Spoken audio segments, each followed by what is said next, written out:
Ici, nous avons fait le premier tournoi du Modern Tartib en France. Hein.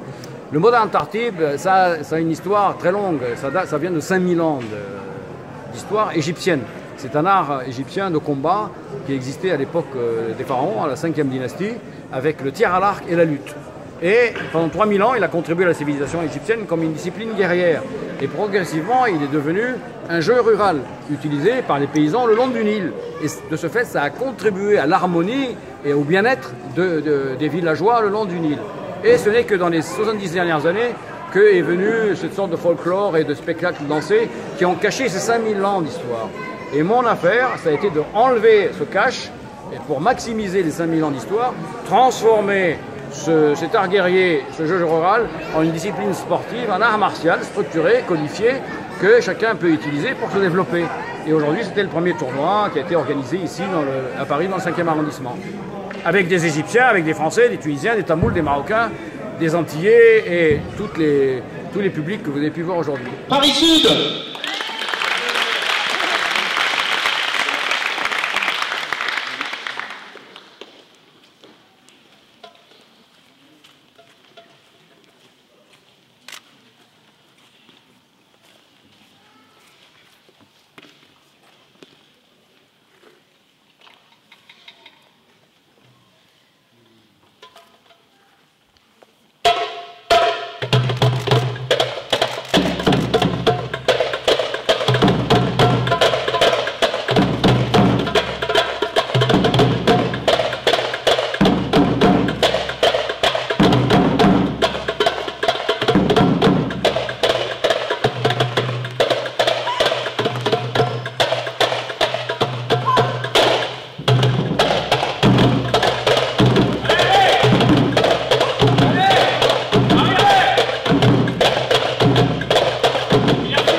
Le jeu consiste à effleurer la tête pour gagner un point.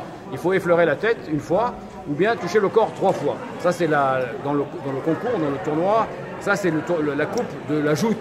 Maintenant il y a d'autres coupes. Il y a la coupe de la forme, c'est un enchaînement. Il y a la coupe du combat où on fait attaquer 2-3 personnes sur une personne. Et il y a la coupe de la joute codifiée. Et ça c'est jugé, comme pour le patinage artistique et pour la gymnastique, sur des critères de synchronisation, des critères de beauté du geste, etc. Moi, je le développe ici depuis disons, l'an 2000. J'ai commencé à le structurer et à le codifier en 2007-2008. Le bouquin est sorti en 2013. Je l'ai fait inscrire à l'UNESCO au nom de l'Égypte en 2016, le 30 novembre, à Addis Abeba. Il s'est fait inscrire. Nous avons fait une première mondiale à Bercy, au Festival des Arts Martiaux. Et là, c'est le premier tournoi.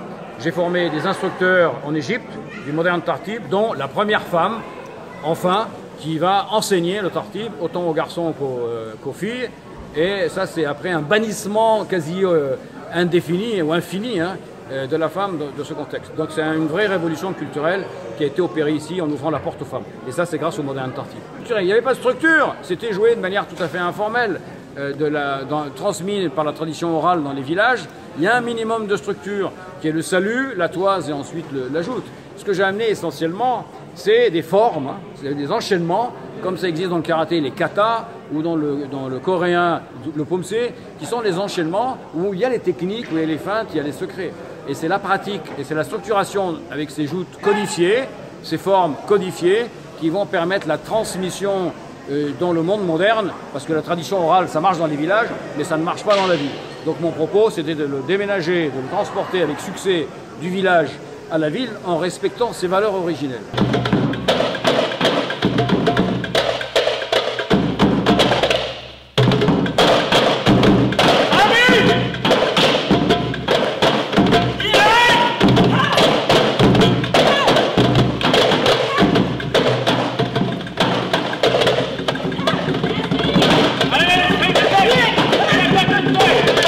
Le bâton amplifie les bénéfices habituels de l'art martial, parce que vous devez faire attention à l'autre. Et dans le mouvement, vous êtes obligé de rentrer votre corps. Donc ça mobilise le corps, ça vous fait plus attention à l'autre, et quand on rentre le rythme et le bâton, là c'est un suramplificateur des bénéfices habituels des arts martiaux. C'est pour ça que le Modern Tartib est un outil extrêmement puissant de développement. On dit que l'Afrique c'est l'origine du monde, donc l'Égypte est en Afrique, et les traces les plus anciennes de cet art-là sont en Égypte de manière continue depuis plus de 5000 ans. Et les Égyptiens l'ont pratiqué sans arrêt depuis 5000 ans, sous forme guerrière, sous forme de jeu. Chaque pays, chaque zone africaine a un jeu différent avec des bâtons. Mais cette forme-là particulière égyptienne, elle est essentiellement en Égypte. Et je suis en train de la propager dans le monde sous une forme structurée sportive.